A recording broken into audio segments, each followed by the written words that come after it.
Assalamualaikum warahmatullahi wabarakatuh.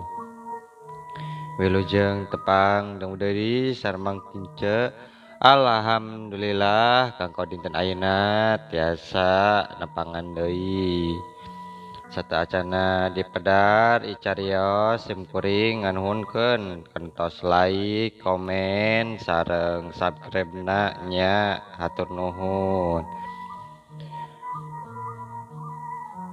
Mugia sarehat sadananya sareng digampilkeun dina milari rezekina amin.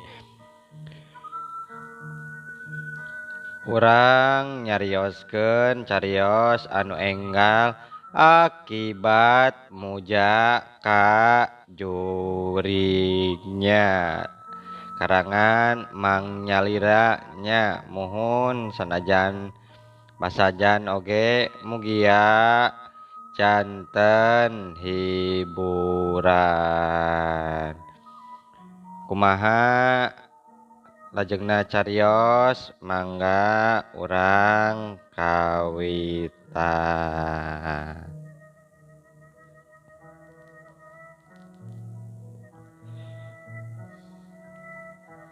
Wanci pasosore Mang Maman karek balik dagang harita kasampak pamajikana keur ngaharuk wae di baturan ku anak-anakna laletik keneh dua budakna teh meujeuhna uruseuneun teu sirikna wae paungku-ungku ditepas imah nya Mang Maman geus teu aneh ningali pamajikan kitu teh pasti aya wae Bang Baluh dina hate. Oh kunaon deui inah maneh pating haruk kitu cek kuring ditetep meni antebnakeun tapi anak lalaki nu cikal memangna hideng nembalan pananya bapana lantaran binah salaku indungna ngadon ngeruk wae cerik terus kanyenyerian beki tarik. Bapak emak teh tadi dicarekan ku ibi apa cek budak bari mencrong ka bapana kituna teh sorot panon budak sanajan can manjing dewasa jeung ngarti sapinuhna kana kahirupan nu jadi kolotna nuker karandapan harita bisa katingali kumang kasam duanana panon budakna mungguh aya sinar ka talang sara. Oh dicarekan kumaha ku si ibi teh Asep naonnya make nyarikan sagala cek Mang Maman nya sanajan budak teh leutik keneh atuh tapi geus pelag dina cumaritana bisa nembalan kana pananya bapana. Tadi mate nambut beas kasih ibi pak kira oge saleter kangge nyanggu ayeuna tapi lain masihan si ibi teh kalakah nyebutkeun oboh ka era maneh mah nginjem wae beas wae cenah ka kuring mayar tara mal dibere wayahna ayeuna mah kitu pak cenah piraku salaki digawe wae hayo wae teu mampu meuli beas-beas acan kitu pak si ibi teh nyarekana tah ka emak teh. Mang Kasam sahanteuna dina hate langsung ngagerih jeung nguntab panas nyeri alatan digerihan ku hinis jeung temake jeung temikeun we pamajikana di kitu-kitu sanajan ku dulurna sorangan.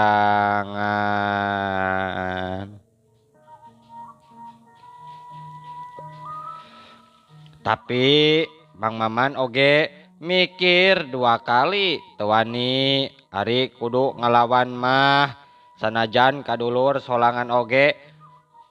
lelewihna kitu rumasa dirina teh teu mampu meuli beas unggal poe lantaran nya kitu usaha teh tepira oge kuli dagang es dawet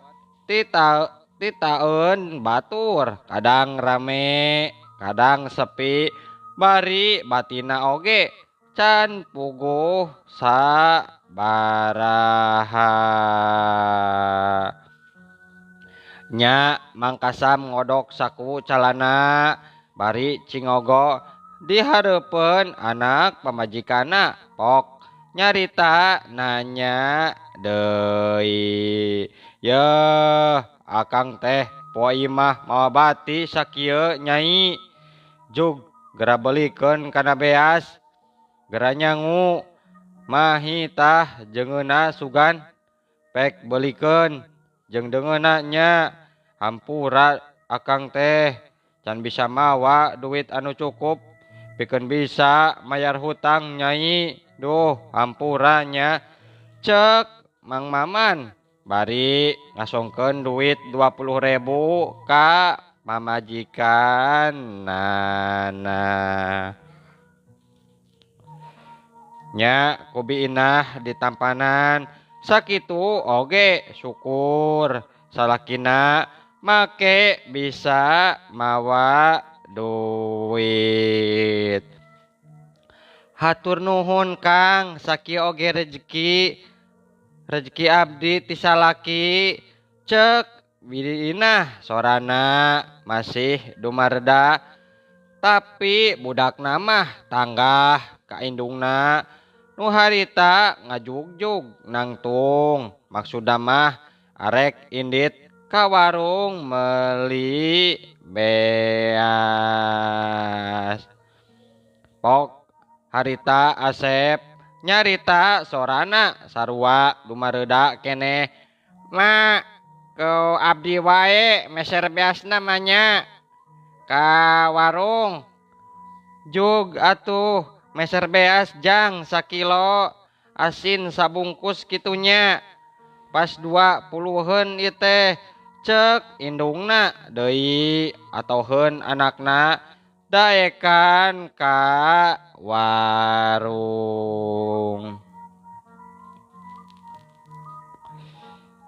nya biinah jeung Mang Maman luas ningali Asep indit ka warung meuli beas sabab teu nyorang jalan aspal ayana eta warung teh kabeneran masih di jero lembur bari deket jarakna teu kudu melang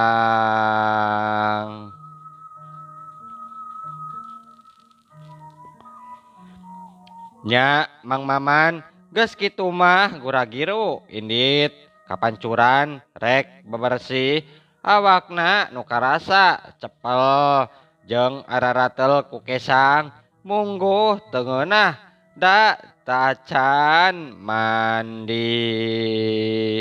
ti isuk memang tacan nyangu beas dina jero gentong oge ledis koredas deui teu sacangkir acan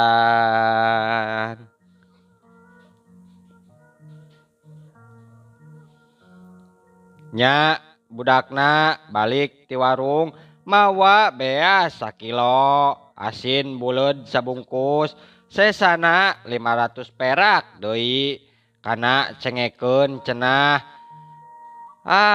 ujang mah lain dijajankun atuh 500 deui mah kagok da dipeserkeun ku Asep mak kana cengek wae lumayan mak sareng penting kene cengek atuh da mak Asep mah alim jajan tembal Asep solok budak teh soleh teloba kahayang kawas anu lainna nya atuh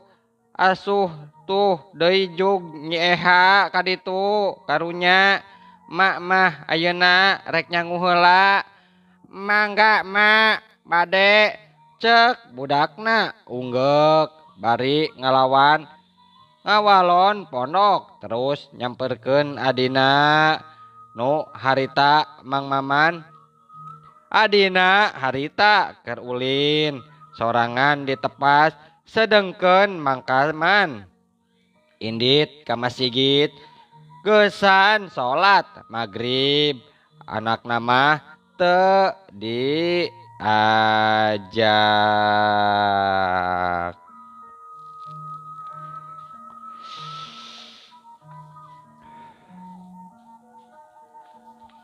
Asep teh umurna geus nete 7 tahun tapi can sakola sabab teu boga biaya jeung nyakolakeunana. Asep geus hayang sakola cenah sabenerna mah mindeng nyarita ka indung bapa nya penting-penting nalika Asep jeung Nyi Eha budak nu kaduana geus salare tibra nya biinah ngajak ngobrol ka salakina kalayan Daria rek nyaritakeun anakna nu hayang sakola.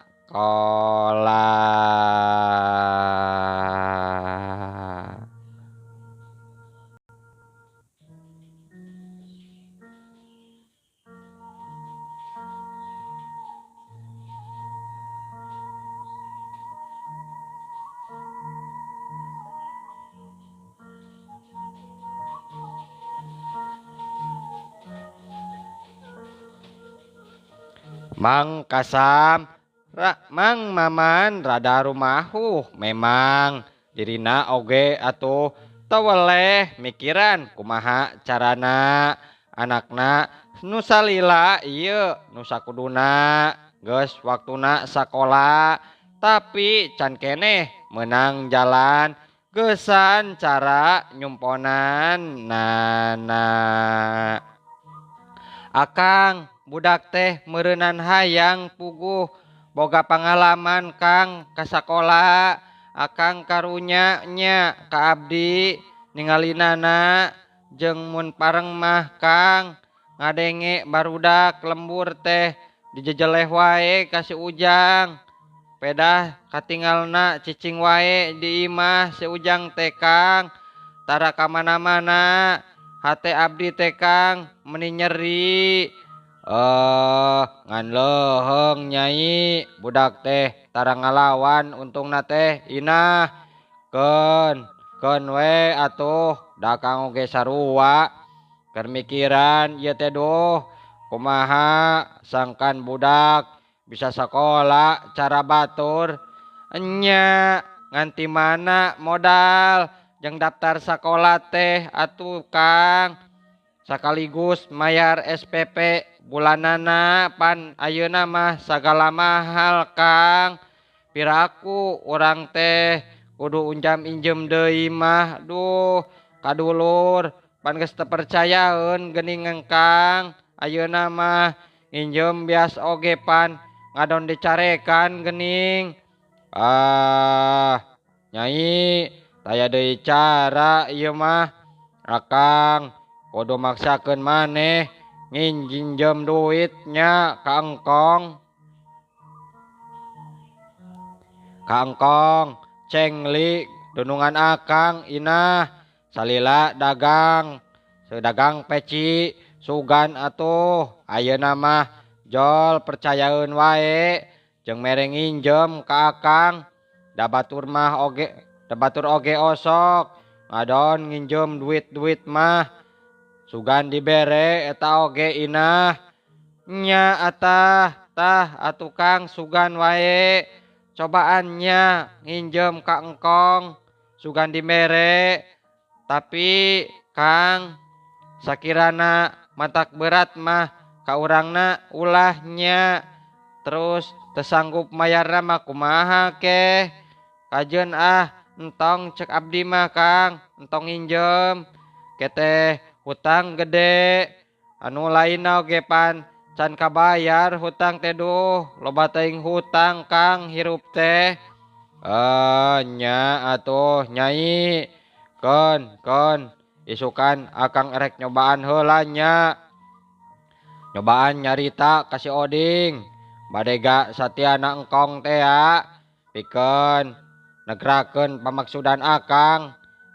sabab memang deui akang ge mun hayang panggih jeung nu jadi dunungan teh pasti ka si Oding menta heula idin aduh nyai dungakeun wae nya nyai dunungan akang sing bager mere injemen duit teh isukan ka akang heug ku abdi mah didungakeun pisan Kang ngan omatnya tong gede-gede teuing nginjemna paling gede ge cukup Kang waltes ti 1 juta nya Kang nya cukup luyu keur kaperluan nyakolakeun budak cek pamajikan nya akhirna aya dina kasapukan rek nginjem duit ka dunungan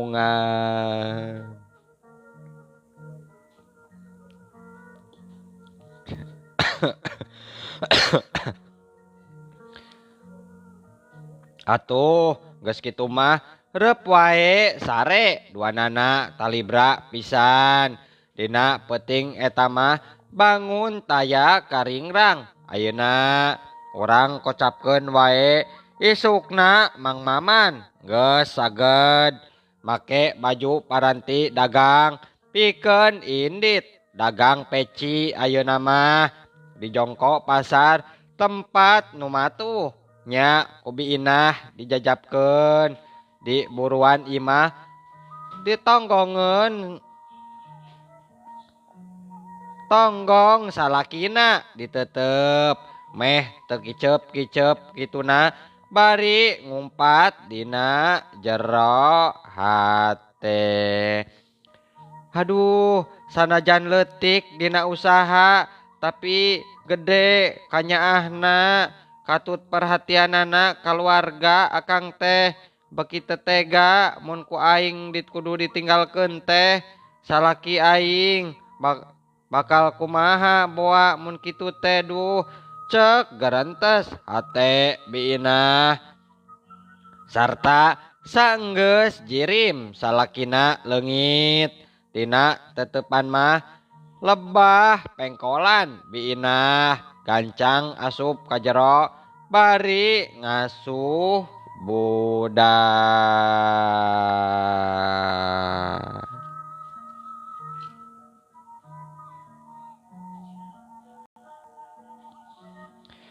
caturkeun Mang Maman harita geus nepi ka tempat nu dituju ngan aneh Mang Maman jadi ngaranjug kaget sebab dihareupeun jongko bet aya bungkusan daun cau dina timbal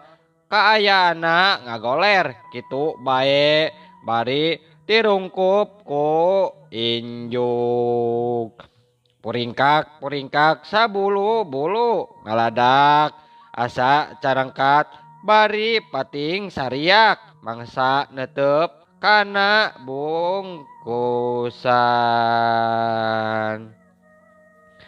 nya rarasaan Mang Maman meureun di tempat eta ngadadak sepi jeung keung nusok padahal mah jalma loba bala wiri ngaliwatan pasar teh katut jongko nu sejenna di pasar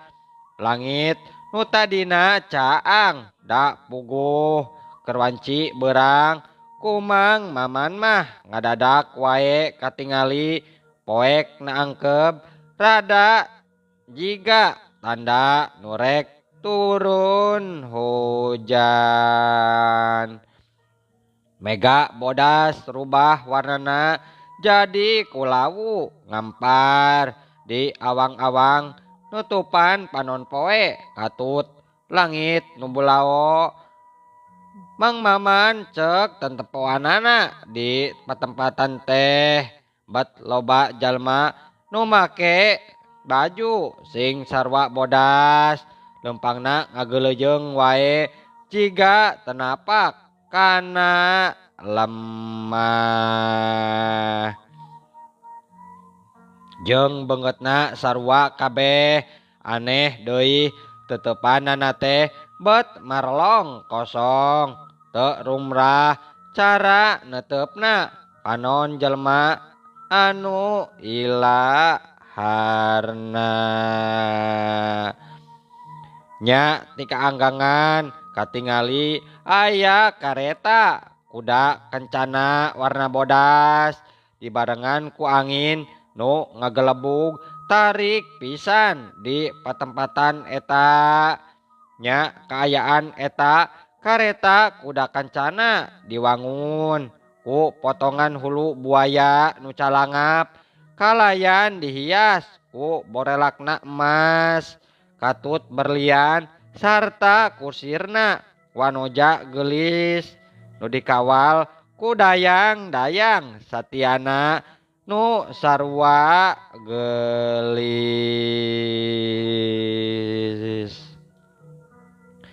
Reg eta kuda kancana teh eureun hareupeun jongkok Mang Maman anu keur ngahuleng wae molohok mata simeuteun hasima ku kaayaan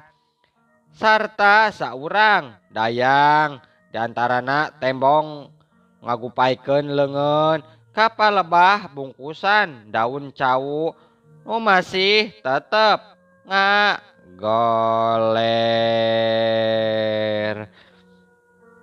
Kajadian seterusna mah bungkusan cau teh langsung ngabelesat kana kepeulan leungeun eta dayang tur saenggeus kitu kuda kencana teh tembong ngageleuyeng wae laju ngabelesat ninggalkeun eta patempatan. Les angin anu ngagelebug leungit kaayaan alam robah deui cara sasari ngarenjag Mang Maman ngarenjag kaget mangsa sadar tak-takna aya nu nepak di tukang disusul ku sola lalaki anu ngomong ditunjukkeun ka dirina waktosna